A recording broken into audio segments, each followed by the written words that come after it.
People have been exchanging money for sex since the beginning of time. This exchange is typically frowned upon by society and not discussed very often. But it's 2023 and the world is drastically different than it used to be. Listen in as we have a conversation with Olivia. Occupation, sex worker. Can you introduce yourself? My name's Olivia, and I am a sex worker. What would you call yourself? Professionally, I would usually say escort, companion. Yeah, it's usually what I go by, or what I consider myself, I guess.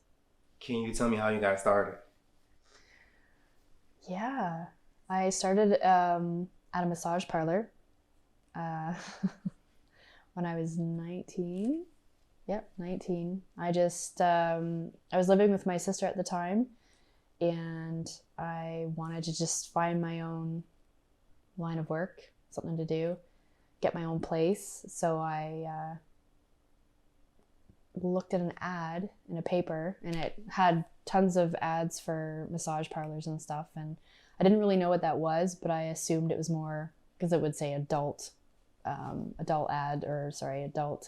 massage. So I would call up these different places and go for interviews, and I picked one place that I thought was decent enough, and that's kind of how I got started in a massage parlor back in 1997.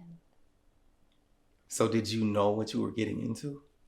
Yes. They described everything on the phone, that it was, a nude massage, and if I was comfortable being naked, if I'd ever done anything like that before, because usually the ads would say, no experience necessary. So I was like, well, I don't have experience, but I'm sure I can give a massage. And they would say right on the phone, are you okay with, oral sex or intercourse? And at the time I was terrified. I'm like, no. Okay, good, because we don't do that. I'm like, okay. So the one place I went to, I went for an interview, and the owner of the place seemed really nice. And I met some of the ladies that were working there, and yeah, I would think I was there for like 2 years, about 2 years. And that was kind of the catalyst for me getting into the business. Was it a man or a woman that the hired owner? you? Mm-hmm. It was a man. A man? Yep. And he was really nice, actually. He was dating one of the girls that worked there. He wasn't creepy. He was funny. He was really nice. He was probably the only decent... I've worked at a few at the time. Well, not at the time, but since then. He was the only one that wasn't creepy. So it was a good first experience. Otherwise, I probably wouldn't have stuck with it, which may or may not be a good thing. What was family life like for you as a... It was good. I was raised by my mom and my stepdad. My stepdad and I are very close. My mom passed away when I was quite young. So yeah, my dad and I are super close. He's actually aware of what I do to an extent. He knows I do massage. He doesn't know about everything.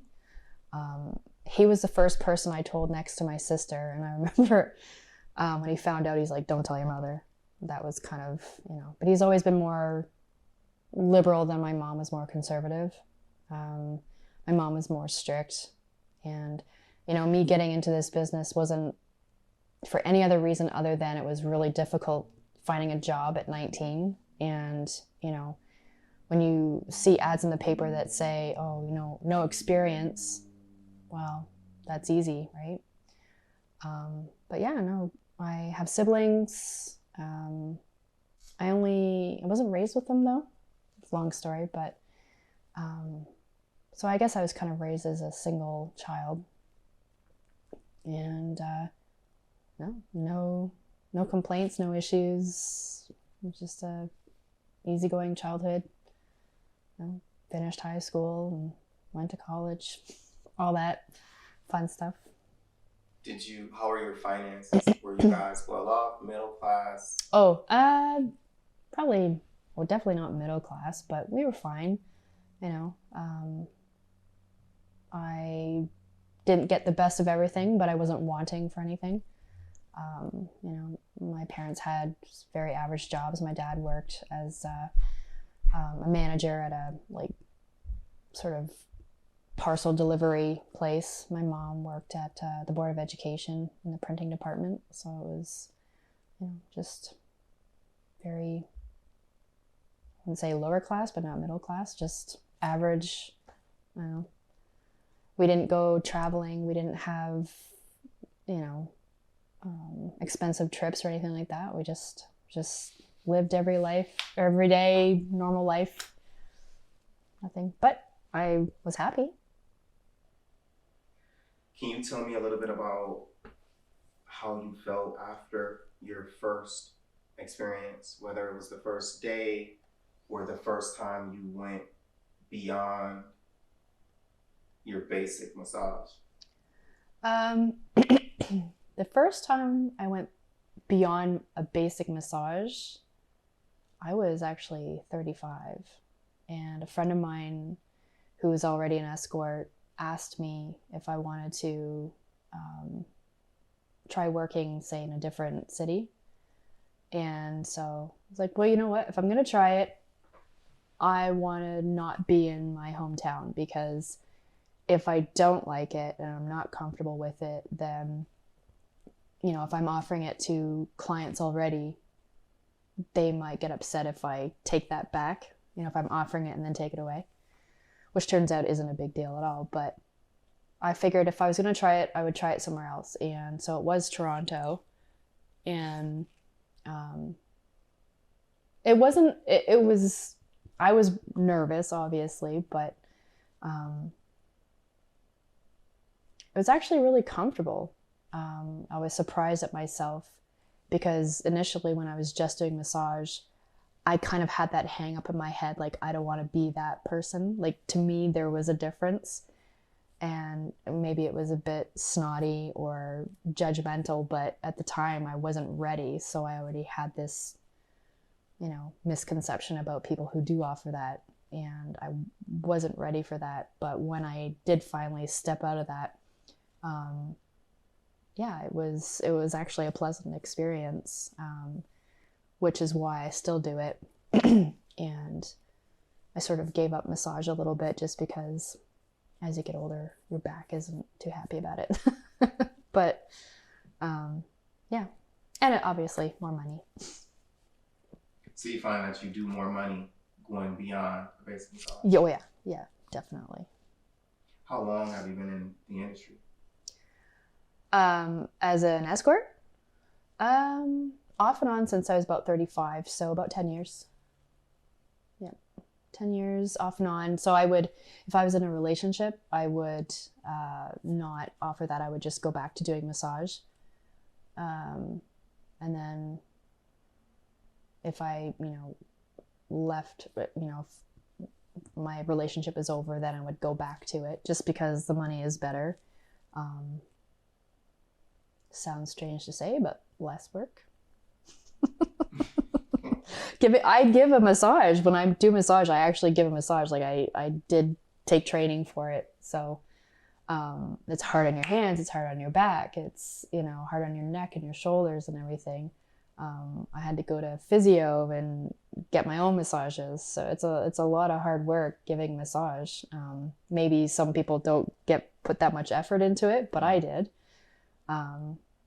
Yeah, so switching over was a little bit easier physically, maybe not so much mentally, but it was definitely easier physically. Have you ever worked in any other industries? I've had other jobs. I've been a housekeeper. I've worked as a receptionist for a car dealership. Yeah, that's about it. Couple of jobs. When you get used to working for yourself, by yourself, and making the kind of money that you do, it's really hard to stop doing it. So do you feel like most people you see are coming for companionship, or is that a large part of what you offer?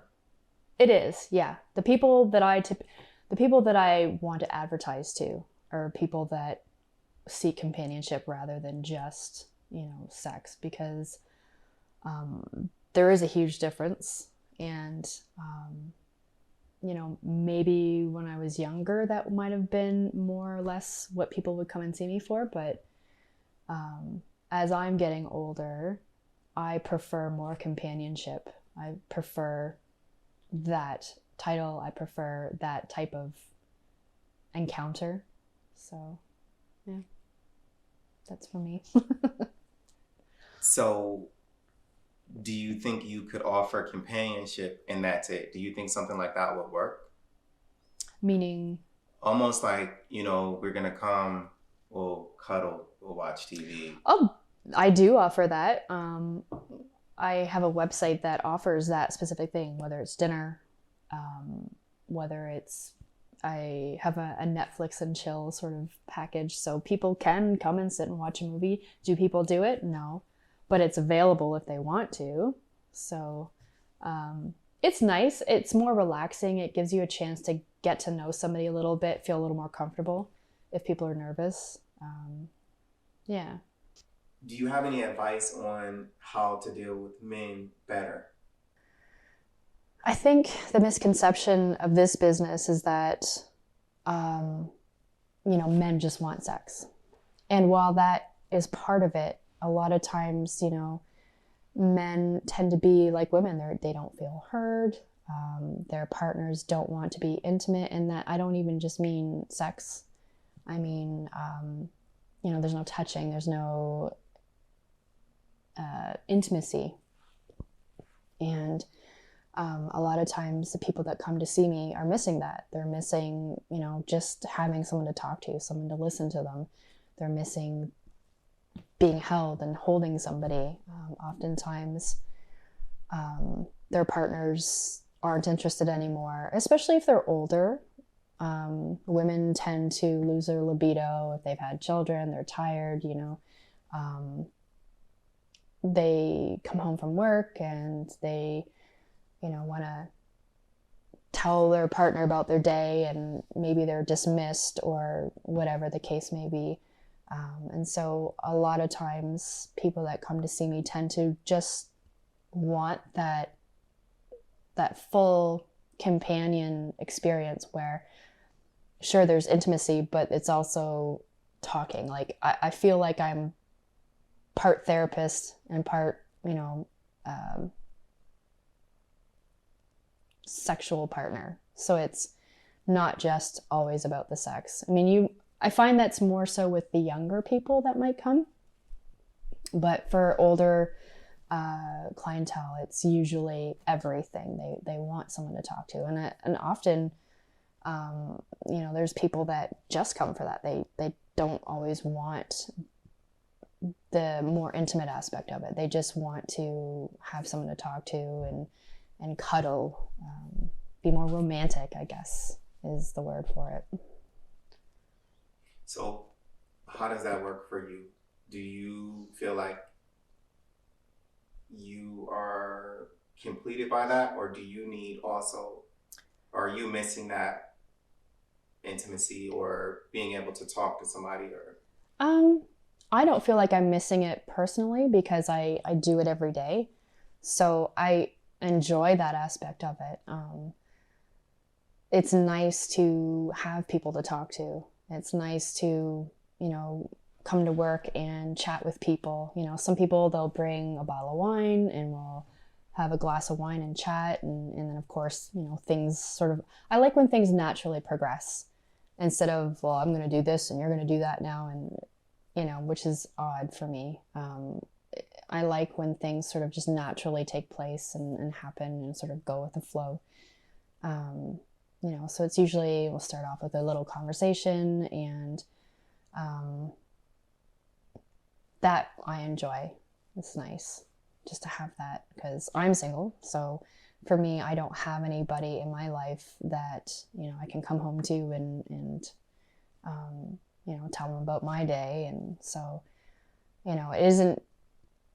it's interesting because it's not always just about the client. You know, they ask a lot of things about me. And I don't mind being transparent with people. I mean, obviously, I don't tell them everything about my life, but you know, I have built a lot of good friendships over the years, which is nice too. So when people come and see me, it's not awkward. You just sort of, it really is just like going on a date, you know, only we just kind of stay here. Yeah, so it's nice. It's not, it doesn't feel forced or awkward, which is good. So do you have regulars? Yep. I have a few regulars. Like I said, I have people that I've been seeing for 10, 15, maybe even 20 years. It's a long time. Have you ever formed a relationship with a client? Like romantically? Yes. Yep.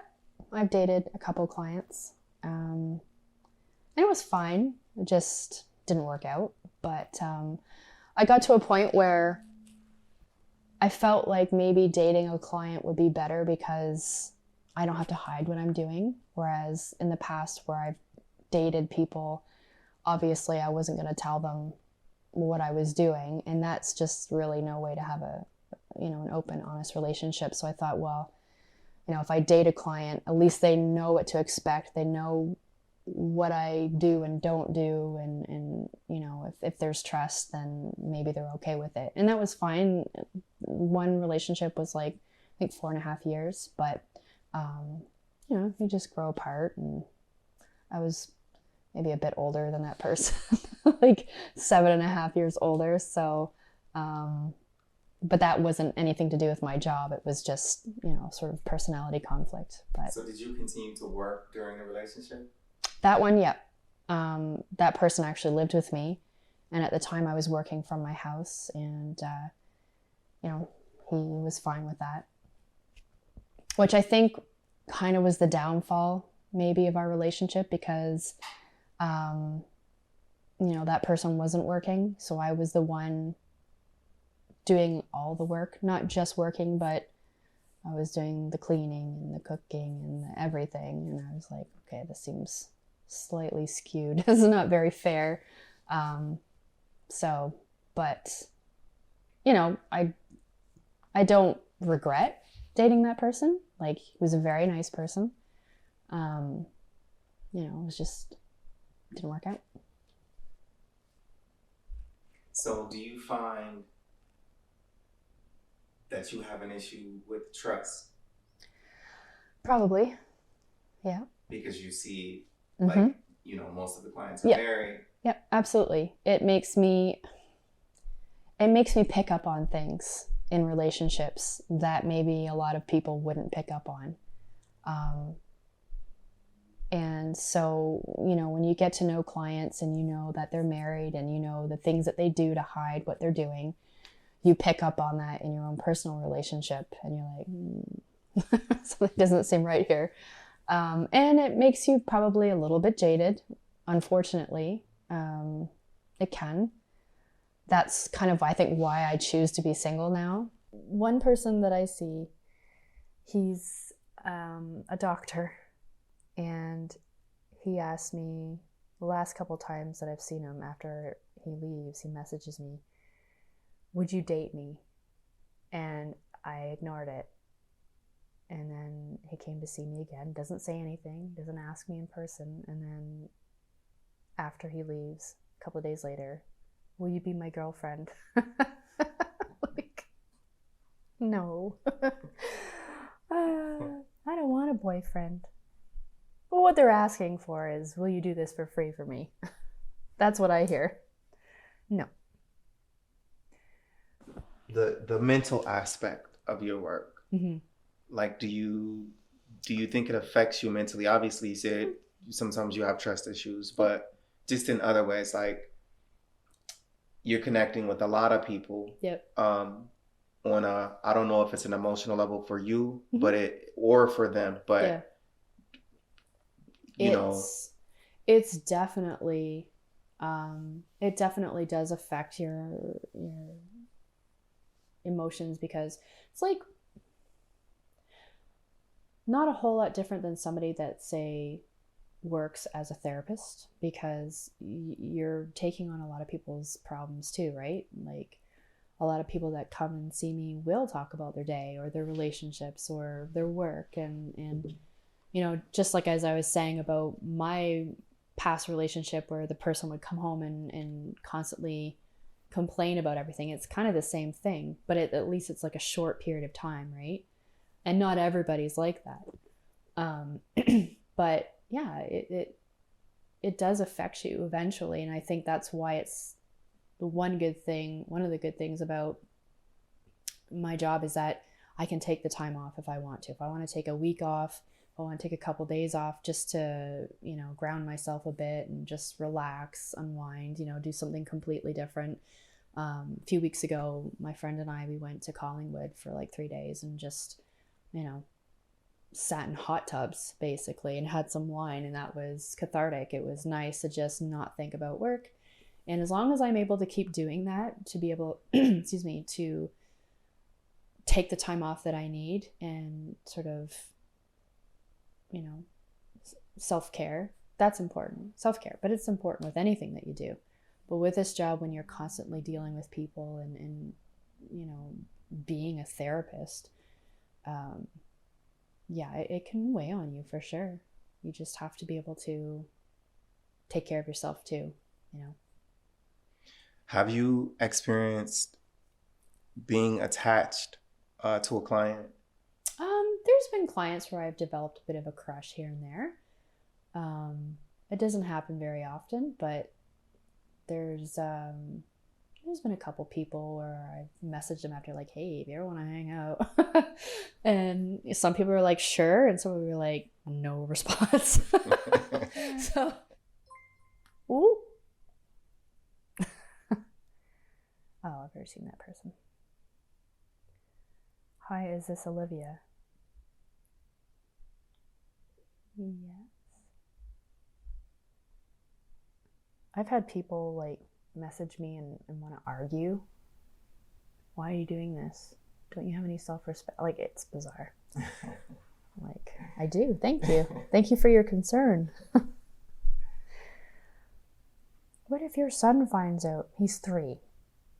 I'm not too worried about it right now. And hopefully, if I have my way, if he leans towards my views, he'll, I think, see it from a different perspective. If he's more like his dad, he'll probably be a bit of a misogynist. Maybe not so favorable for me, but we'll see. One of the questions I hate the most is when people ask me, did you have a good time?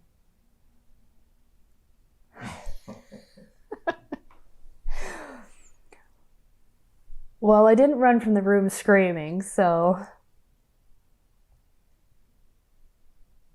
some people tend to be, eccentric, maybe. Mm-hmm. And, like you said, don't really have the social capability of, dating in normal traditional ways. And, if they see somebody in the sex industry that they're physically attracted to, and they enjoyed their time, the sex is good, and the conversation's good, and they're like, ooh, I like this, will you date me? But it's kind of my job to make you enjoy yourself, right? I wouldn't be very good at what I do if I didn't make people feel special, because that's kind of the whole point of it. Yeah, so, I understand when people ask me out. It's just my first reaction, and maybe this is, even my own, getting in my own head, and my first reaction is, why would you want to date a sex worker?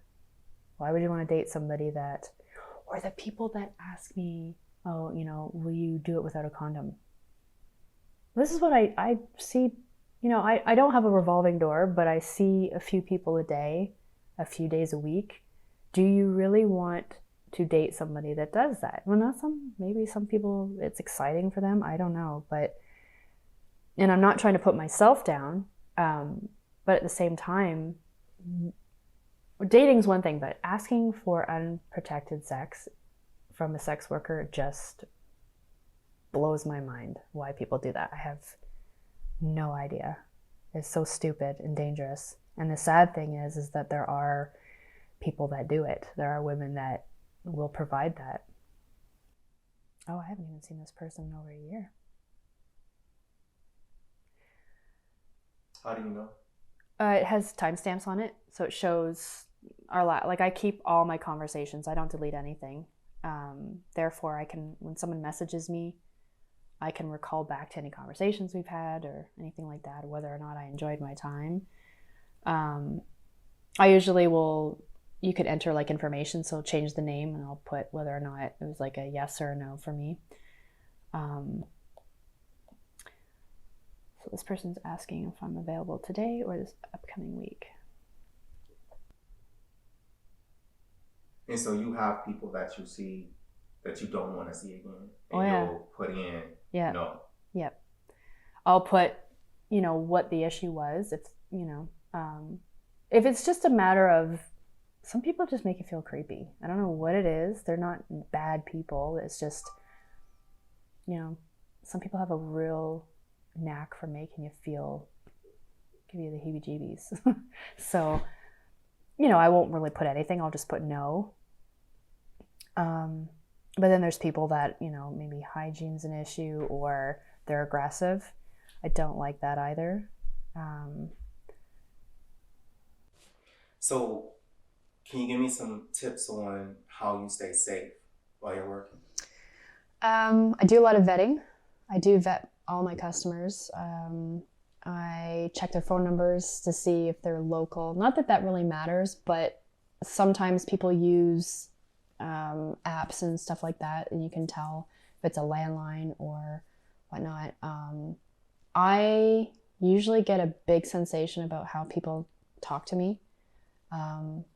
I don't like to talk on the phone simply because I find in the past when people have done that, they just want to have a chat, and I don't feel like talking about things like that through chat. So text me, if you're ready to book, what you're looking for, that sort of thing. I typically can tell a lot by somebody, the way they, how they text me. So if they're aggressive in any manner, I'll just ignore it. If they're, hey babe or hi, I usually just ignore it. If they message me and say, hey, my name is so-and-so, I'm 32 years old, I'm interested in an hour appointment, just they actually give a little bit of information about themselves that makes me feel more comfortable. Hello, Olivia. My name is I'm 57 years old, white, and a widower. I don't know why people feel the need to tell me their ethnicity, but whatever. I work in a... I was wondering if you had an hour to spend with me Wednesday morning at 11. See, that to me is nice. P.S. I hope I'm not disturbing your sleep this time of day, because he messaged me at like 5:30 in the morning. And then, of course, he let me know it was safe to message him back because he's not with anybody. And I did, and I saw him, and he was very nice. I do work with somebody here, so I'm not alone, usually. And if I am alone, it's only because I'm seeing people that I know. I want people to be able to text me from a number that isn't just, a fake number or something, or an app. So I have my ways of keeping myself safe. I'm pretty picky about the people that I see, and just basically how people talk to me is huge. Have you had any close calls? Nope. I've had a stalker once. That was interesting. It was when I was working at a parlor, actually. And this person was quite a bit older than me, and he was a mailman. And my first experience with him is he followed me into a bank. I was leaving work and depositing money into the account, and turned around. This guy's blocking me from leaving.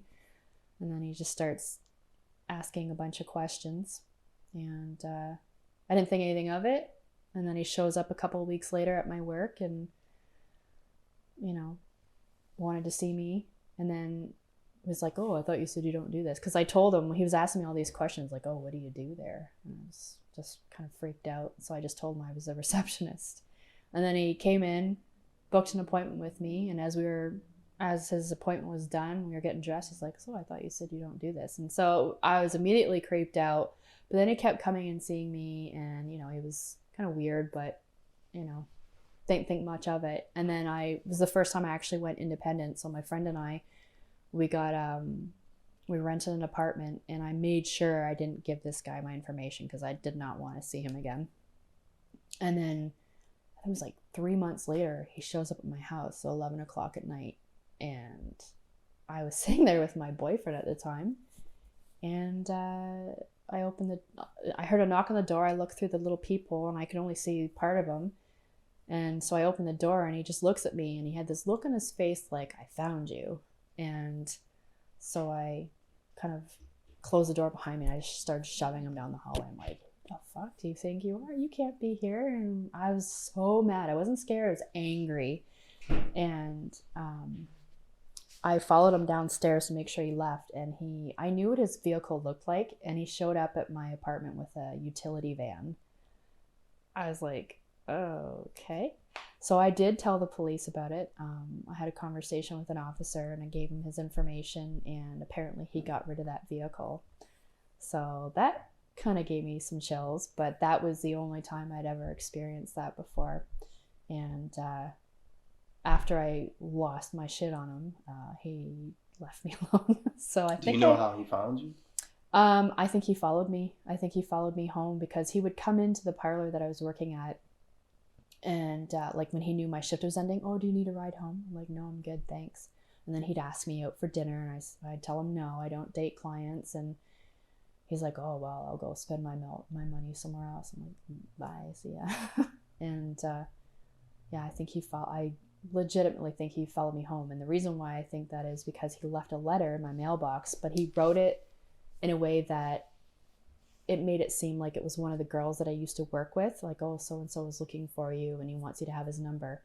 But they knew where I was going. They knew I didn't want anyone to follow me or like get a hold of me. And I knew what his handwriting looked like. So I knew it was him. And for him to just show up at my house like that, oh man, I was pissed. I was so mad. Yeah. I think it also has a lot to do with how you talk to people as well. I think a lot of people in the industry who are willing to see anybody, they're the ones that are more of a target because they don't care how they're spoken to. They don't care what someone's looking for. They just want the money, so they're more likely to put themselves in danger. I would rather not make money today than, see some people that, if they're kind of talking to me in a way that makes me feel uncomfortable. Yeah, but I do know some people that have had, assaults or been robbed or, and not even just privately, even, working at massage parlors. I find that they actually have more trouble than, say, privately, because when someone's coming in to my location, they don't know what measures I've set up to keep myself safe. Whereas, most parlors are pretty, they've got music cranked. You can't hear if someone's having trouble. They don't have security, and a lot of times if there is an issue, people are afraid to call the police, whereas I'm not. So, yeah. It really just depends, I think, on the environment and how you present yourself to people. Have you lost any friends? Nope. No. Oh, you mean like, no, I haven't. Well, not due to, say, a violent incident. I've had friends in the industry that have, passed on due to substance abuse, and just, life choices, I guess you could say. suicide. But whether that's related to the business is, I don't know. But I've never had anybody been hurt, I guess killed from business. Just, yes, I've had friends that have been assaulted, but nothing that was, overly dangerous, I guess. Just, like I said, robbed or assaulted, which is not great, but could be worse. Yeah. What's one of the most important characteristics you would look for in a partner? Aside from, the important, like, basic things, like, be financially dependent or independent as well. I need somebody that can make me laugh. I need someone that's funny. That's, like, I don't know why, but that's very crucial to me.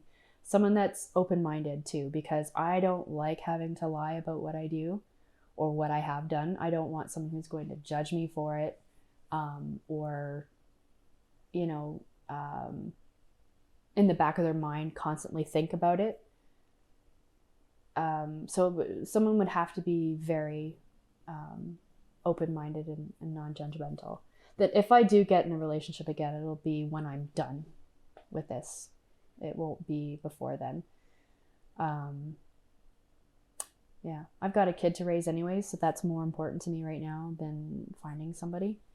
But yeah, I think definitely open-minded. Is someone who's independent as well, that doesn't need me. Like, I wouldn't need them, just someone that wants to be with me.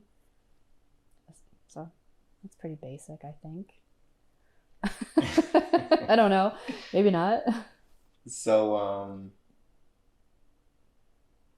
do you have any tips for women on how they could have better relationships, if you will, with their men?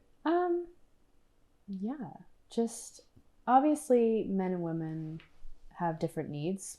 We all know that. Men are typically more sexual. If a woman's desire drops and she's no longer interested sexually and she thinks that her significant other is going to be okay with that, he's not. Period. So they either have to be, is probably sounds so bad, but they're either going to have to be accepting that their partner may stray, or they just have to, have more date nights and just make it, be more fun. I don't think it's really the man or the woman's, responsibility to make things more spicy, but it has to be a collaborative. And, even though I do this for a living, my past relationship ended because my significant other cheated on me.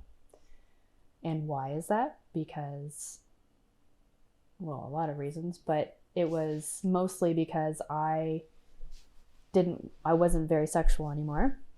And not because of this, because I wasn't actually doing this at the time. But,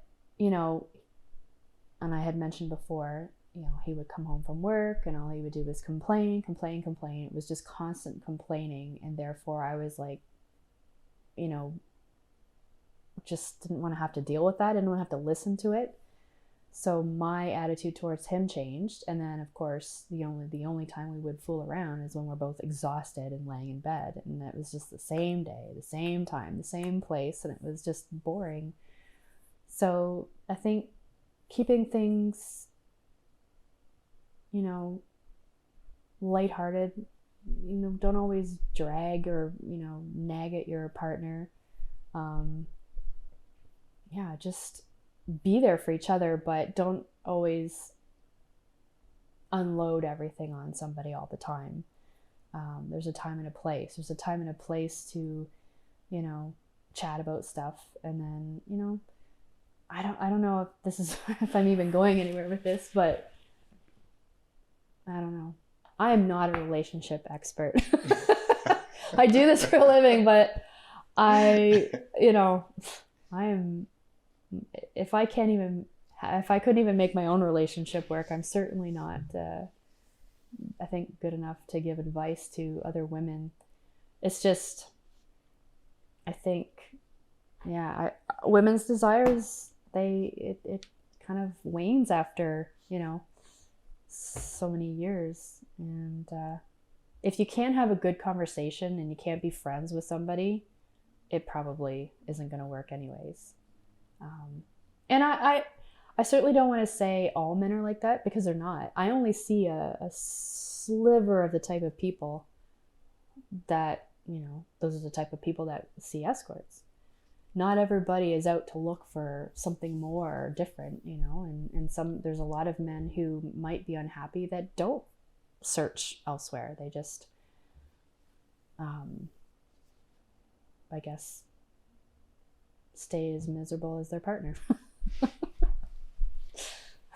So, do you have any tips for men on how they can please their partners in a different way or in a better way? Men show their affection physically, and women tend to show their affections, I think, more verbally. Not always, but more often than not. And I've always believed that we interact and touch people the way we like to be touched. So, I think just being more, just listen more. I think a lot of women like that. They like being heard. But so do men. I don't know. Honestly, I think we all like the same thing. It's just, we just have to be more communicative. It's really important. Really, really important. Communicate what you like, what you don't like. And not even just physically, but in general. Yeah. I don't know. It's a hard one. That's why I'm single. So, what makes for good sex?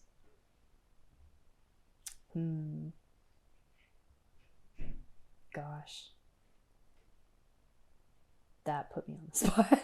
I don't know. It's subjective. It's so subjective, because what my idea of good sex might not be what someone else's idea of good sex is, right? Some people just want to get right into it. They like being rough. They like, again, communication, 100%. If you aren't comfortable enough to open up to your partner and tell them what you like and what you don't like, it's just not going to work sexually. So if you're just putting up with something because you think your partner likes it, that's not going to be good for you. And eventually they're going to notice, right? They're going to tell something's off. Just being open and just talking to your partner, that makes for good sex, 100%. Regardless of what you like or what you don't like, just telling somebody, because nobody wants to do something and then be rejected. So just keep the communication open, even in the bedroom. And a lot of people are uncomfortable with that, but I have no problems telling somebody what I like and what I don't like. And you don't have to be rude about it either. You just, I think sometimes people are afraid of hurting each other's feelings if they say, oh, not this, or let's try this. Sometimes people are shy about asking for what they like. So You mentioned being able to do what you do is legal, mm-hmm. But for people to seek you out, it's not legal. Nope. Can you give me your thoughts on that? Or yeah, it's stupid. It doesn't make a lot of sense. So in Canada, at least in Ontario, it's perfectly legal for me to sell sexual services. It is not legal for someone to pay for sexual services. That makes no sense whatsoever. It's not legal for me to, work out of a location like this, it's legal for me to go to somebody's house, which is not safe in my opinion. I don't know what somebody's set up when I go to their house, which is why I don't do outcalls. I would rather risk getting in trouble, but at least have my security, my safety here. I don't think I'm allowed to advertise legally. I don't think I'm allowed to advertise certain services. I think I can get away with certain things like, companion, as long as I'm not being explicit or anything like that. You're paying for my time. You're not paying for services. Excuse me. What we choose to do in that time is between two consenting adults. So, there's obviously wording and ways of going about it, but here in London, typically the police don't bother with situations. Like, I'm sure they know who I am. They know who pretty much everybody is. They're more concerned about hotels, people that are close to the highway. There is a lot of trafficking, and a lot of women go missing often.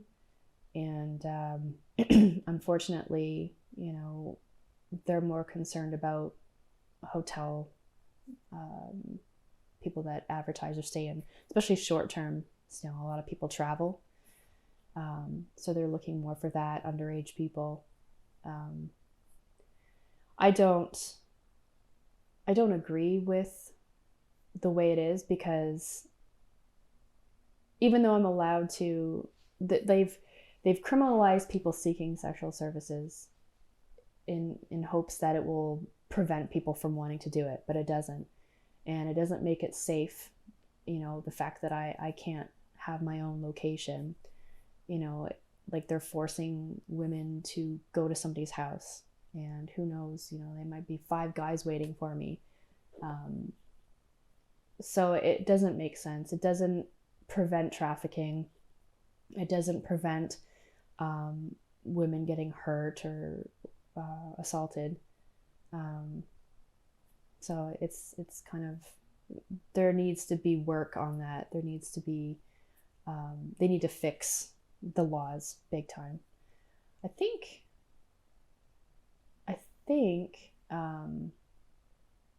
was it not Australia, but New Zealand has a really good, their laws are very different when it comes to escorting, and it's safer. I think, I'm not 100% sure, but I think it's more geared towards, keeping everybody safe involved. So definitely needs a lot of work here, though. Do you have any thoughts on how trafficking could be reduced or eliminated altogether?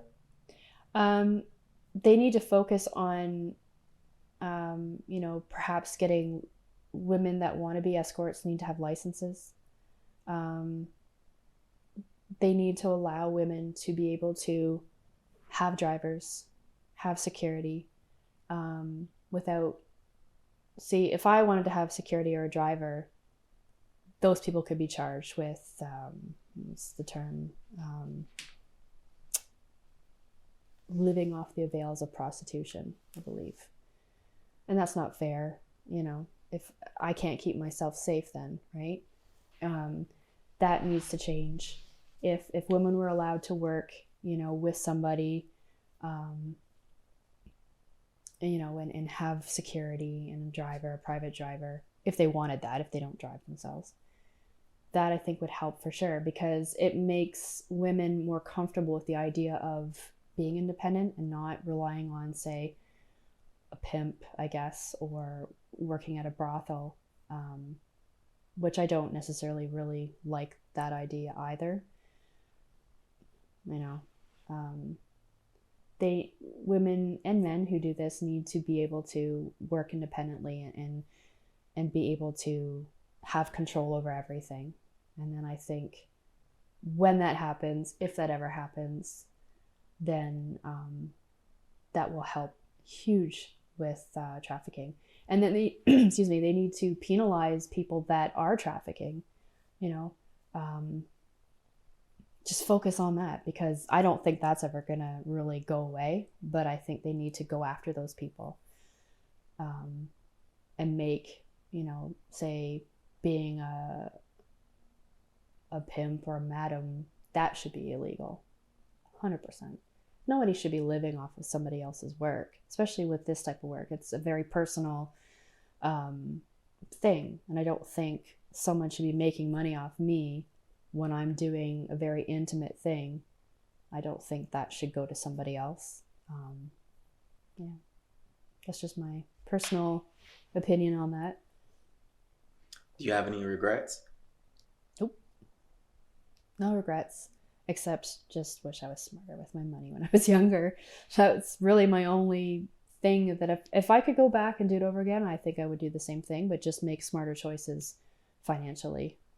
Maybe invest in certain things when I had the chance to. I don't regret at all getting into this. I think it's a good business if you're smart and you have goals that you want to work towards. I know a lot of people choose to do this when they're going to school or trying to finance something. And if you have the right mindset, if you look at it from purely a business perspective, it can take you really far if you allow it to. You just have to be smart with money and have a good head on your shoulders. There's a lot of people that do get involved with drugs and stuff, I think, to, they really don't want to be doing this, but they need the money or whatever. So they kind of self-medicate with alcohol or drugs or whatever. And then it becomes perpetual, because now they're really just chasing, their habit. So, but if you're in it for the right reasons, if you have a goal, it can be really lucrative, for sure. And I don't regret getting into it at all. What does retirement look like for you? Like, what do you... I'm hoping that my projects will be able to allow me to retire. I'm working on 2 children's books, and I'm also working on a cosmetic tool that I'm having developed. So those are, right now, aside from, my finances that I need to take care of, that's where my money is going towards. So that hopefully will be my retirement. If not, I'll be doing this while I'm 80.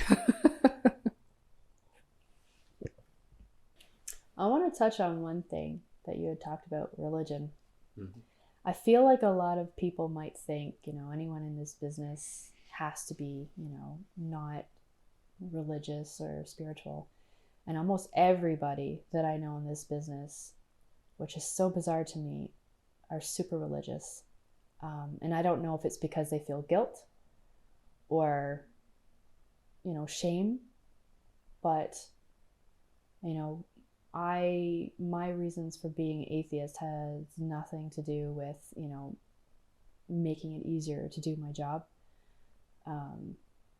But yeah, almost everybody that I know that's in this business believes, very, very religious, not very religious, but they believe, and so when we have conversations, they're so baffled that I don't. But I don't think it definitely has nothing to do with, for me anyways, being able to do my job and not feel guilty or shamed or anything like that. I've never felt guilty or shamed about what I do. And everybody in my family knows, my closest friends, they all know what I do. That's why I'm agreeing to do this, because I'm not ashamed of it. And I think,